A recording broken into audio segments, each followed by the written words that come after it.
మన కోసం ఛానల్ని మీరు ఫస్ట్ టైం కానీ చూస్తున్న వాళ్ళైతే దయచేసి సబ్స్క్రైబ్ చేసుకోండి. Because you are seeing a responsible channel and we need responsible content over the social media for us to be better. మన జీవితం బాగుండటానికి, మన ఫ్యూచర్ బాగుండటానికి, మనం ఒక రైట్ డిస్కషన్ చేయడానికి ఒక రైట్ ప్లాట్ఫామ్ కావాలి. జనానికి నా వర్షన్ చెప్పడానికి I have chosen YouTube and Instagram. మన కోసం ఛానల్ ఇన్స్టాగ్రామ్లో కూడా ఉంది, యూట్యూబ్లో కూడా ఉంది. మీరు ఈ ఛానల్ చూస్తున్న వాళ్ళైతే, ఈ వీడియో చూస్తున్నారు అయితే just subscribe and show your respect for our community and our future.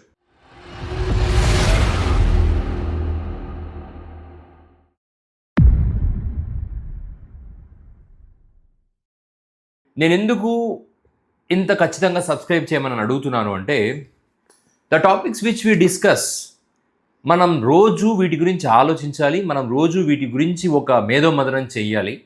దాన్ని బట్టే మన ఫ్యూచర్ డిసైడ్ అవుతుంది. ఇప్పుడు మనం చాలా కష్టపడి ఎండాకాలంలో మిట్ట మధ్యాహ్నం ఎండకు నిలబడి ఓటింగ్ చెయ్యాలి, ప్రజాస్వామ్యంలో మనల్ని మనం రక్షించుకోవాలి, ఆ ప్రభుత్వం ఆ తప్పు చేస్తుంది, ఈ ప్రభుత్వం మీ తప్పు చేస్తుంది అని చెప్పి నమ్మి రాజకీయ నాయకులు చెప్తున్న మాటలు విని మనం బెటర్ ఫ్యూచర్ చూడబోతున్నాము. ఎందుకంటే ప్రతి ఒక్క మధ్యతరగతి వాడు, పేదవాడి కల ఏంటంటే, నాలుగు డబ్బులు సంపాదించాలి, నేను ఎప్పటికైనా డబ్బున్నవాడిని అవ్వాలి, గొప్పగా బతకాలి. ఈ ఆశ ఉంది చూసారా, ఈ ఆశనండి ఈ పొలిటీషియన్స్కి పెట్టుబడి. మన ఆశల్ని పెట్టుబడిగా పెట్టుకొని ఓట్ల టైంలో వాళ్ళు చెప్పే బోగస్ మాటలు నమ్మి మనం మిట్ట మధ్యాహ్నం ఎండాకాలంలో నిలబడి ఓటేస్తాం. దేనికోసం? మన భవిష్యత్తు కోసం. ఓటేయించుకున్న పొలిటీషియన్స్ ఎన్నికల్లో గెలిచి మన నెత్తి మీద విలయతాండవం ఆడుతున్నప్పుడు ఎవరో ఒకరు మన తరఫున మాట్లాడగలగాలి. ఒక పొలిటికల్ పార్టీస్ ఉన్నాయి, ఆర్గనైజేషన్స్ ఉన్నాయి, మనలాంటి ఇండివిజువల్స్ ఉన్నారు. మనం మాట్లాడే మాట ఖచ్చితంగా భవిష్యత్తులో మార్పు తీసుకురావాలి. నేను ఒకప్పుడు మంచి భవిష్యత్తు కావాలని కోరుకునేవాడిని, కానీ రైట్ నౌ ఇప్పుడు ప్రజలకు మంచి భవిష్యత్తు అవసరం లేదు, కనీసం సేఫ్టీ ఉంటే చాలు. బయటికి పోయినవాడు ఇంటికి తిరిగి వస్తున్నాడు, అది ఏదైనా సరే, యాక్సిడెంట్ కాకుండా రావాలి, పోలీసుకి చిక్కకుండా రావాలి, ఎవరితోనో గొడవ పెట్టుకుంటే వాడి చేతిలో చావకుండా రావాలి. సరే చస్తే న్యాయమన్నా జరిగే పరిస్థితులు లేవు కాబట్టి జాగ్రత్తగా ఇంటికి రావాలి. ఈరోజు మన కరెంట్ పరిస్థితి ఆంధ్రప్రదేశ్లో కానీ భారతదేశంలో కానీ ఇదే. ఎప్పుడైతే వ్యవస్థలు కాంప్రమైజ్ అవుతాయో, అన్ని రకాల వ్యవస్థలండి, పోలీస్, జ్యుడిషియరీ, అన్ని రకాల వ్యవస్థలు ఎప్పుడైతే కాంప్రమైజ్ అయిపోతాయో, there starts the destruction. And we were telling it right from the beginning. మీరు మన కోసం ఛానల్ ముందు నుంచి చూస్తున్న వాళ్ళైతే మీకు అర్థమవుతుంది. నేను ఖచ్చితంగా చెప్తున్న మాట ఏంటంటే, వ్యవస్థలు పతనం అవుతున్నాయి ఈ దేశంలో. People are going down and down. People mindset మారిపోతుంది. కొంతమంది చాలా బెటర్గా ఆలోచిస్తున్నారు. కొత్త జనరేషన్ కానీ మిలీనియల్స్లో కానీ బాధ్యతాయుతంగా పనిచేస్తున్న వాళ్ళు ఉన్నవాళ్ళు ఉన్నారు, నేను చూస్తున్నాను, I'm seeing them. But unfortunately అలా బాధ్యతతో మాట్లాడిన వాడు గొంతు తీయడు. ఎందుకు తీయడు అంటే భయం. ఎగ్జాంపుల్, నిన్న విజయవాడలో జరిగిన ఆ కృష్ణలంకలో జరిగిన గాదె సాయి కృష్ణ మిస్సింగ్ కేస్. మీరు నమ్ముతారో నమ్మరో, ఈ సాయి కృష్ణ మిస్సింగ్ కేస్ నన్ను చాలా ఒక విపరీతమైన ఎమోషన్కి గురయ్యాను. ఐ వాజ్ షాక్డ్, ట్రమటైజ్డ్ అండ్ నాకు భయం వేసింది. ఫస్ట్ టైం నా లైఫ్లో నేను చాలా భయపడ్డాను. ఒక వీడియో చేయాలంటే నిజంగా ఒక వ్యవస్థలు మన మీద పగబడితే, మనం ఒకవేళ మాయమైపోతే కూడా మన కోసం పోరాడే జీవే ఉండడా, కేవలం మన బతుకులు రాజకీయాల పాలైపోతాయా అన్న ఒక భయం వేసింది నాకు. ఒక కామన్ మ్యాన్ వాడు, ఆ సాయి కృష్ణ అనే కుర్రోడు. నేను అబ్బాయికి 27 ఇయర్స్ ఏమో అనుకున్నాను, 23 ఇయర్స్ కుర్రోడు అండి, కామన్ మ్యాన్. అటువంటి కామన్ మ్యాన్ని ఒక పోలీస్ అధికారి టార్చర్ చేసి చంపేశాడంట. అటువంటి కామన్ మ్యాన్ని చచ్చిపోయిన తర్వాత ప్రశ్నించే వాళ్ళు ఉండకూడదనో, ప్రశ్నించేవాడు రాడనో, వాడి బ్యాక్గ్రౌండ్ సెర్చ్ చేసి వీడికి ఒక అమ్మ ఉంది, ఏం కాదు, తీసుకెళ్ళి తగలబెట్టేశారట. ఈ మాటలు వింటున్నప్పుడు నిజం చెప్పండి, మీరు భయపడలేదా? నాతో మాట్లాడిన ప్రతి ఒక్కరు చెప్పిన మాట, మేము భయపడ్డాం. సమాజంలో ఎవరు పట్టించుకోవట్లేదు అని కొంతమంది అనుకుంటున్నారు. మీడియా ఛానల్స్లో నేను కొంతమంది చూస్తున్నాను, సమాజంలో ఎవరు పట్టించుకోవట్లేదు, ఇవన్నీ కామన్ అయిపోయినాయి. No, it's not common. People are traumatized. People became silent. మనుషులు, ప్రజలు ఎప్పుడు సైలెంట్ అయిపోతారు తెలుసా? భయం కలిగినప్పుడు. ఆ భయాన్ని పుట్టించింది ఇప్పుడు వ్యవస్థ. పోలీస్ వ్యవస్థ ఈరోజు ఆ భయాన్ని పుట్టించింది. Complete politicization of the institutions. మా వీడియోలో నేను చాలాసార్లు చెప్పాను. నేను 2014 నుంచి ఈరోజు వరకు నమ్ముతున్న విషయం ఏంటంటే, నాయకుడు, ఒక కార్యకర్త తప్పు చేస్తున్నాడు అంటే నాయకుడు is responsible, directly responsible, not even indirectly responsible. నాయకుడు ఈజ్ రెస్పాన్సిబుల్.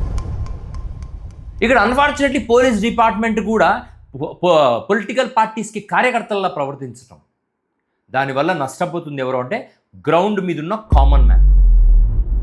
ఇప్పుడు ఒక వైఎస్ఆర్సీపీ పార్టీ కార్యకర్తల మీద పోలీసులు కేసులు పెడతారు. కెడితే వైఎస్ఆర్సీపీ పార్టీ నాయకులు వచ్చి రోడ్డెక్కి అరుస్తారు. కామన్ మ్యాన్గా మనం ఏమనుకుంటామంటే వాళ్ళ పార్టీ కార్యకర్తలు ఇదివరకు చేశారు కదా కాబట్టి వాళ్ళని అరెస్ట్ చేశారు. మన సమస్య కాదు ఇది. పార్టీలు కొట్టుకుంటారు. యాక్చువల్లీ నేను కూడా ఇదే నమ్మానండి. పార్టీలు ఏదో కొట్టుకుంటుంటారు, వాళ్ళ కార్యకర్తల్ని వాళ్ళు ఏదో చేసుకుంటుంటారు. We should not involve in such things అని నేను ఎప్పుడు అనుకునేవాడిని. ఇది రైట్ ఫ్రమ్ రాజశేఖర రెడ్డి గారు ఉన్నప్పటి నుంచి కూడా ఎంతసేపు పొలిటికల్ లీడర్స్ వాళ్ళ పొలిటికల్ లీడర్స్ రైవల్స్ మీదనే కొట్లాడుకుంటూ పోయేవాళ్ళు. ఎప్పుడైతే 2014లో చంద్రబాబు నాయుడు గారు ప్రభుత్వం వచ్చింది, చంద్రబాబు నాయుడు గారు got inspired from Rajasekhara Reddy. Rajasekhara Reddy ఇంత పాపులర్ ఫిగర్ ఎందుకు అయ్యాడు అంటే, రాజశేఖర రెడ్డి తన ఎమ్మెల్యేలకు కానీ తన యొక్క టీంకి కానీ మీరు ఏమైనా చేసుకోండి అని చెప్పాడని, రాజశేఖర రెడ్డి మీరు ఏమైనా చేసుకోండి, ఫైనల్గా నేను మిమ్మల్ని కాపాడుతాను అని ఒక ప్రామిస్ చేశాడు అని ఒక పొలిటికల్ డొమైన్లో దాన్ని పంపించేసి, సో నేను అలాగుంటే అన్ని సక్సెస్ఫుల్ అయిపోతాయి అని చెప్పి రాజశేఖర రెడ్డి లాగా ఫాలో అవ్వడానికి చంద్రబాబు నాయుడు గారు ప్రయత్నం చేసి తన టీంకి ఫ్రీ హ్యాండ్ ఇచ్చేశాడు. సో అక్కడ ఇక్కడ తేడా ఏంటంటే రాజశేఖర రెడ్డికి కంట్రోలింగ్ పవర్, చంద్రబాబు నాయుడు గారికి అది లేదు. చంద్రబాబు నాయుడు గారు doesn't have any controlling power. ఎంతసేపు డబ్బు వ్యవస్థల్ని వాడుకొని తను కాపాడుకుంటూ వచ్చాడే కానీ తన మాటకు కానీ తన స్టాండ్స్కి కానీ ఒక వాల్యూ లేదు తన పొలిటికల్ పార్టీలో. ఒకవేళ వాల్యూ ఉంటుంటే ఈరోజు గాదె సాయికృష్ణ ఇలా చనిపోయేవాడు కాదు. నేను ఇప్పుడు కూడా చెప్తున్నా, చంద్రబాబు నాయుడు గారు గాదె సాయికృష్ణ మరణానికి ఇండైరెక్ట్గా ఖచ్చితంగా కారణమయ్యాడు. తన కుటుంబ వారసత్వం, తన కొడుకును ఏ క్వాలిఫికేషన్ ఉందని నారా లోకేష్ని తీసుకొచ్చి ముఖ్యమంత్రి పదవికి రెడీ చేస్తున్నారు Chandrababu Naidu. I want to ask government, I want to ask TDP party one single question. Nara లోకేష్కి ఏ క్వాలిఫికేషన్ ఉంది? స్టాన్ఫర్డ్లో చదివితే ముఖ్యమంత్రి అవ్వచ్చా? ఒక 10 ఏళ్ళు పొలిటికల్ పార్టీలో మీ వారసుడిగా అతను నడిస్తే ముఖ్యమంత్రి అవ్వచ్చా? యువగళం పాదయాత్ర చేస్తే ముఖ్యమంత్రి అవ్వచ్చా? లేదా ఏబిఎన్ ఆంధ్రజ్యోతి వాడు భజన కొడితే ముఖ్యమంత్రి అవ్వచ్చా? లేదా మహా టీవీ వాడు కింద పైన పట్టుకొని ఎలా పడితే ముఖ్యమంత్రి అవ్వచ్చా? ఎలా ముఖ్యమంత్రి అవ్వచ్చు? చంద్రబాబు నాయుడు గారికి ముఖ్యమంత్రి పదవి చాలా ఈజీగా వచ్చింది. All credit goes to Shri Nandamuri Taraka Rama Rao గారు. అసలు ఆయనను అనుకోవాలి. ఎవరిని పక్కన పెట్టుకుంటున్నాం, ఎవరితో ట్రావెల్ చేస్తున్నాం, రాజకీయాలు చేస్తున్నప్పుడు ఎంత అలర్ట్గా ఉండాలి, మన డెసిషన్స్ ఎంత కాన్షియస్గా ఉండాలి, ఇటువంటి తప్పులు చేస్తున్నప్పుడు, ఇటువంటి డెసిషన్స్ తీసుకుంటున్నప్పుడు one should be very conscious.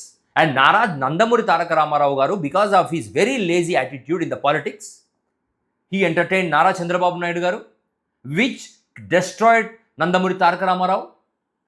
And now Nara Chandrababu Naidu garu has got into the CM position very easily in a regional party. But for 14 to 15 years he worked very hard. At least to some extent he strived something for the development of Andhra Pradesh. ఈ ఆంధ్రప్రదేశ్ అభివృద్ధికి ఎంతో కొంత పునాదులు వేశాడు. We respect him for that. కానీ మీకు పుట్టాడన్న ఒకే ఒక కారణంతో నారా లోకేష్ని బలవంతంగా ఆంధ్రప్రదేశ్ రాజకీయాల మీరు రుద్దే క్రమంలో అధికారం వచ్చిందన్న ఒకే ఒక్క మత్తులో రెడ్ బుక్ అని ఒక వ్యవస్థను తీసుకొచ్చి తన అపోజిషన్ పొలిటికల్ పార్టీని నాశనం చేయాలి అని చెప్పి వ్యవస్థలకు ఫ్రీ హ్యాండ్ ఇవ్వటం. సహజంగానే పోలీస్ వ్యవస్థ పొలిటికల్ బ్యాకప్ ఉందంటే చెలరేగిపోయే వ్యవస్థ. అటువంటి పోలీస్ వ్యవస్థకు రెడ్ బుక్ పేరుతో ఫ్రీ హ్యాండ్ ఇచ్చి మీరు కావాల్సింది చెయ్యండి, we will take care of. మిమ్మల్ని ఎన్నికల్లో గెలిపించుకుంది ఎవరినన్నా కొట్టి చంపటానిక? మిమ్మల్ని ఎన్నికల్లో గెలిపించుకుంది రెడ్ బుక్ పేరుతో అవతల పార్టీ కార్యకర్తలను చీల్చి చెండటానిక? మాకు ఎప్పుడో ఒకసారి మీ పగ తీర్చుకోవటం మాకు కొంత ఫన్ ఉండొచ్చే కానీ మీ పగ తీర్చుకోవడానికి మీరు అధికారంలోకి వచ్చి దాని కోసం మా జీవితాలను వాడుకోవడం అనేది ఎంతవరకు న్యాయం? పొలిటికల్ పార్టీస్ని అడుగుతున్నాను. నారా లోకేష్ అండ్ పవన్ కళ్యాణ్ మీ ఇద్దరిని ఫ్యూచర్ టార్చ్ బేరర్స్గా ఆంధ్రప్రదేశ్ రాష్ట్ర ప్రజలు చూశారు కాబట్టే కదా మీ ఇద్దరిని గెలిపించారు. పవన్ కళ్యాణ్ మీరు ఎలక్షన్స్లో పోటీ చేసే ముందు మీరు ప్రజలకు వాగ్దానం చేస్తున్నప్పుడు ఏమన్నారు? ఏం ప్రొజెక్ట్ చేశారు? ప్రజల కోసం నిష్పక్షపాతంగా జగన్ లాంటి రాక్షసుడితో నేను పోరాడుతాను, నాకు డబ్బు అవసరం లేదు, నాకు కుటుంబం అవసరం లేదు, నేను మీకోసం పనిచేస్తాను అని చెప్పావా లేదా? డబ్బు అవసరం లేదని చెప్పావా లేదా? మధ్యతరగతి వాడు ఊహించదు అదే. ఒక నాయకుడు సెల్ఫ్లెస్గా పనిచేస్తాడు అని మధ్యతరగతి వాడు, పెళ్ళి, ఈ దిగువ జాతి వాళ్ళు అందరూ ఊహించుకుంటూ ఉంటారు.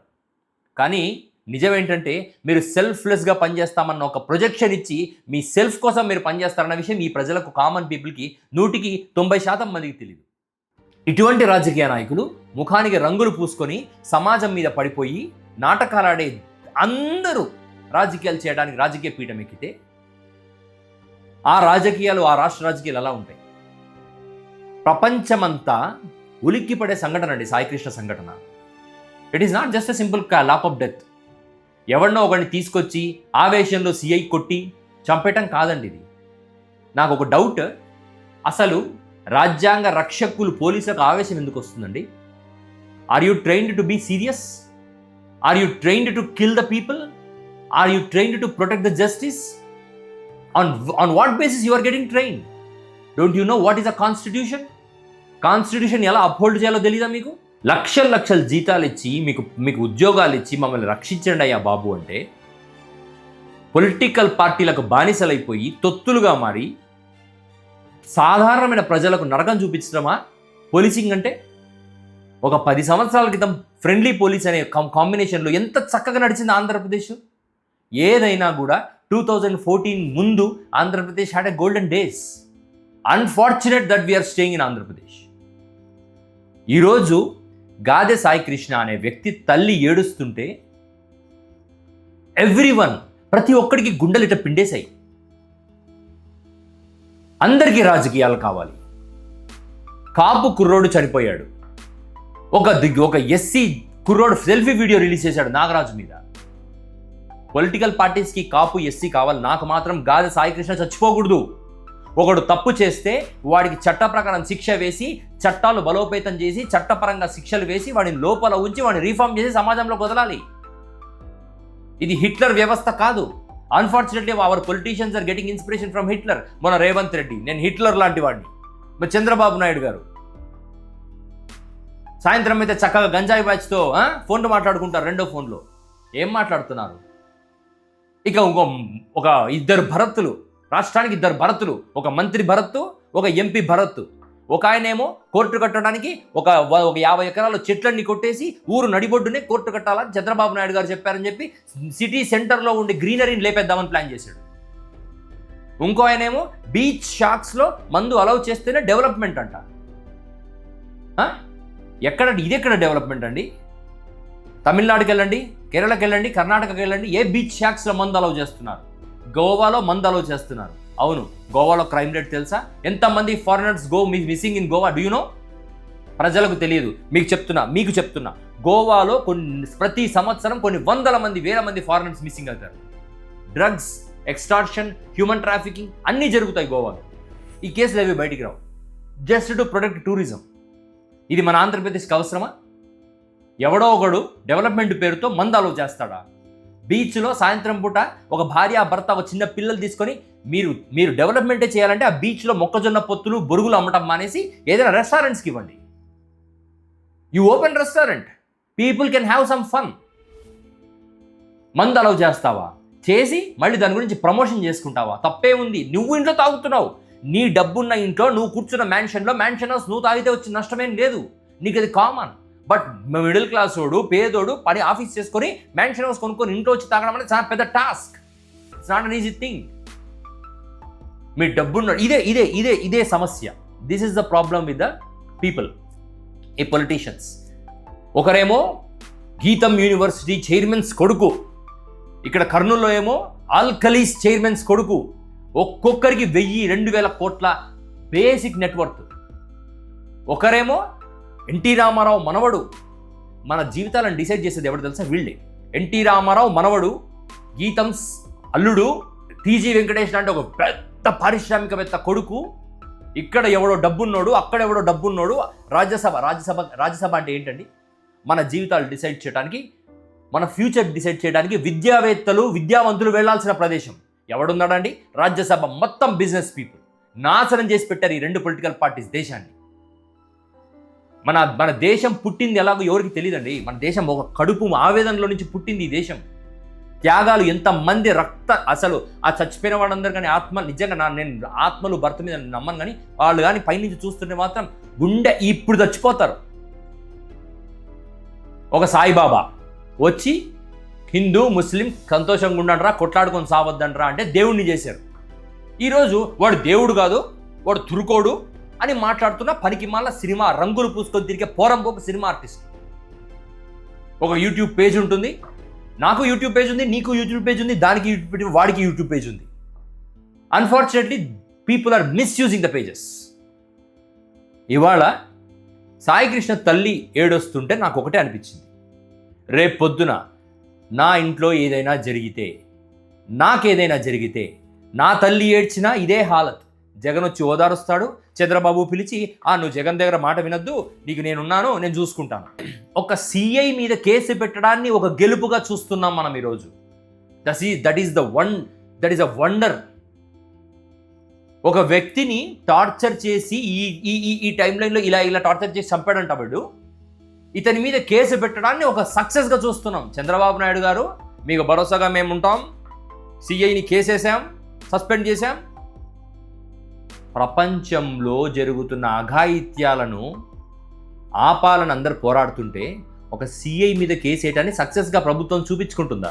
Is this the response of the government? నాకు తెలుసండి, ఒక ఐఏఎస్కి ఐపీఎస్కి చదువుతున్న వాళ్ళు ఎంత కష్టపడి చదువుతారో, వాళ్ళు ఎన్ని సబ్జెక్ట్స్ చదువుతారో, వాళ్ళు ఎలా చదువుతారు, అది నాకు తెలుసు.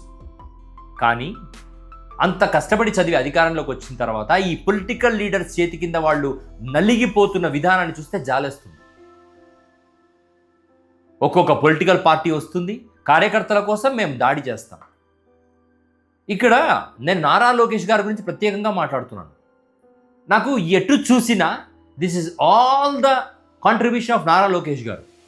అంటే ఇప్పుడు మనం పొద్దున్న లేస్తేనే మీడియాలో నారా లోకేష్ పిల్లల్ని ఎత్తుకోవడం, ముద్దు పెట్టుకోవడం, వాటేసుకోవటం, కాన్ఫరెన్స్లకు వెళ్ళటం, అక్కడ చేతులు ఊపడం, ఇట్లా చేతులు ఊపడం, ఎవరెవరైతే చూస్తున్నారో, మీరు ఎవరైతే నారా లోకేష్ని ఫాలో అవుతున్నారో, I'm telling you one thing, మీరు అతను చూపించాలనుకున్నది మీకు చూపిస్తున్నాడు. But the darker side of Nara Lokesh is not a common man. He doesn't know the pain of the common man. He doesn't know how a common man will react to the pain which he is inflicted upon. తన only goal జగన్ని పతనం చేయాలి, ప్రతిపక్షాన్ని అంతం చేయాలి. నేను నా అమరావతి, నేను నా సామ్రాజ్యం, నేను నా చుట్టూ ఉన్న మంది మాగదులు, నేను నా చుట్టూ ఉన్న నా కుల సామ్రాజ్యం, ఈ కుల సామ్రాజ్యాన్ని విస్తరించుకోవాలి. ఈ కుల సామ్రాజ్యాన్ని నా తాత తెచ్చాడు, నా తండ్రి ఇచ్చాడు, నేను లేపుకోవాలి. ఇదే అతని మెంటాలిటీ. ఏంటిది? రాచరికపు కాలమా? దీనికి తోడు ఒక ఆర్టిస్టు, డబ్బులు తీసుకొని పనిచేసే ఒక ఆర్టిస్టు. అవసరమైనప్పుడు సార్ ఎమోషనల్ క్యారెక్టర్, వచ్చి అరుస్తా, నేను అరుస్తా, గట్టిగా అరుస్తా. సార్ ఇప్పుడు కామ్ డౌన్ క్యారెక్టర్, వెళ్ళి పిల్లోడిని చూసుకుంటాను, అయ్యో నాకు నా అభిమాని. ఎంత దారుణమైన స్టేజ్లో ఉంది తెలుసా ఆంధ్రప్రదేశ్, తెలంగాణ గురించి. Telangana people, hi Telangana guys, you are happy, you are luckiest people. At least మీ సమాజంలో నోరు తెరిచి మాట్లాడే మనుషులు ఉన్నారు, మీకు జర్నలిస్ట్ ఉన్నారు, మీకు పీపుల్ హూ ఆర్ పోరంబోకులు కూడా ఉన్నారు, కానీ వాళ్ళల్లో కూడా అద్భుతమైన జర్నలిస్ట్ ఉన్నారు who are doing genuinely good thing for Telangana. we Andhra Pradesh people failed in all the ways because those who have to support us, మమ్మల్ని కాపాడే పోలీసుల దగ్గరికి వెళితే నువ్వు ఏ పార్టీ అని అడిగే స్టేజ్కి వచ్చేసారు. ఆ స్టేజ్కి వచ్చేసారు. దయచేసి కాపాడండి మహాప్రభుని ప్రభుత్వానికి రోజు వీడియోలు చేస్తూ, విన్నపాలు పెడుతూ, రకరకాల లెవెల్స్లో రకరకాల ప్రజలు చేస్తున్న విషయాలన్నింటినీ పోలీసులు ఇట్లా సమస్యలు సృష్టిస్తున్నారని పెద్ద గవర్నమెంట్కి విన్నవించుకుంటే, నువ్వు వైఎస్ఆర్సీపీ పార్టీ, నువ్వు పేటీఎం గాడివి అని ట్యాగ్ వేసి మా మాటల్ని నిర్లక్ష్యం చేశారు. ఈరోజు ఒక వ్యక్తి చంపబడి ఇప్పుడు ఈ గోరు ఉంటుందండి, ఇలా కొరుక్కుంటూ కొంచెం డీప్గా కొరుకు చచ్చామనుకోండి, ఎంత పెయిన్ ఉంటుందో తెలుసా? ఒక రోజంతా ఉంటుంది. ఆ గాయం 1 వీక్ ఉంటుంది. అండ్ ఆ గాయం చేసిన ఇంపాక్ట్ మీ మైండ్లో ఉంటుంది. నెక్స్ట్ టైం అలా కొరుక్కోరు. కానీ ఒకడు పోలీసు వాడు కటింగ్ ప్లేయర్ పట్టి ఇట్లా పీకి పారేస్తాడంట. పీకి ఆర్ఎంపీని పిలిచి కట్టిపిస్తాడంట తాడు. దండం, ఈ వ్యవస్థలకు దండం. దయచేసి ప్రభుత్వాలకు నేను రిక్వెస్ట్ చేస్తున్నా, ఈ వ్యవస్థలను మార్చే ప్రయత్నం మీరు చెయ్యాలి. ఎందుకంటే కామన్ పీపుల్ ఈ బాధను భరించలేరు. మీ కక్షలకు కార్పణ్యాలకు సమాజం భరించలేదు. They can't handle. దయచేసి ప్రభుత్వాలు they have to take it very seriously. Chandrababu Naidu గారికి రిక్వెస్ట్ చేస్తున్నా, సార్ మీ అబ్బాయికి చేత కాదు, మీ అబ్బాయి ఒక రకమైన మత్తులో ఉన్నాడు, మీరు అతనికి ట్రైనింగ్ అన్నా ఇప్పించండి, కూర్చోబెట్టి మాట్లాడండి. This is not okay. మీరు ఇన్ఫ్లిక్ట్ చేసిన రెడ్ బుక్ రాజ్యాంగం అనేది పోలీస్ వ్యవస్థల్ని, చాలా వ్యవస్థల్ని నిర్వీర్యం చేస్తుంది. It is destroying the institutional coexistence. రేపు 29వ తారీఖు గాదె సాయికృష్ణ ఎక్కడున్నాడు అని చెప్పి కోర్టులో న్యాయం జరగాలి అని చెప్పి వెయిట్ చేస్తుంది సమాజం అంతా. రాసి పెట్టుకోండి, ఎవ్వడికి న్యాయం జరగదు. న్యాయం మనకు మనం చేసుకోవాలి. నేను ఆంధ్రప్రదేశ్ ప్రజలకు ఒక పిలుపునిస్తున్నాను. దయచేసి బయటికి వెళ్తే రోడ్ల మీద ఎవరితో గొడవ పెట్టుకోవద్దండి. దయచేసి పోలీసులు మిమ్మల్ని రోడ్డు మీద పోలీసులు మీ బస్, మీ కారో, మీ బైకు ఆపి నువ్వు రాంగ్ రూట్లో వచ్చావని తప్పుడు చాలానేస్తే కూడా కట్టేసి వెళ్ళిపోండి. దయచేసి పోలీసులకు వ్యతిరేకంగా ఎటువంటి కంప్లైంట్లు, కేసులు, వీడియోలు చేయకండి. దయచేసి ప్రభుత్వానికి వ్యతిరేకంగా మీకు ఏమైనా అవినీతి కనపడితే చెప్పకండి ప్లీజ్. బికాజ్ మీ యొక్క ఎగ్జిస్టెన్స్ చాలా చాలా important. I'm telling it from the heart. నేను రాజకీయాలు మాట్లాడడం లేదు, ప్యూర్లీ నేను జనాలకు చెప్తున్నాను. మిమ్మల్ని మీరు కాపాడుకోండి. తర్వాత అన్నీ బాగుంటే అప్పుడు దేశాన్ని కాపాడదాం.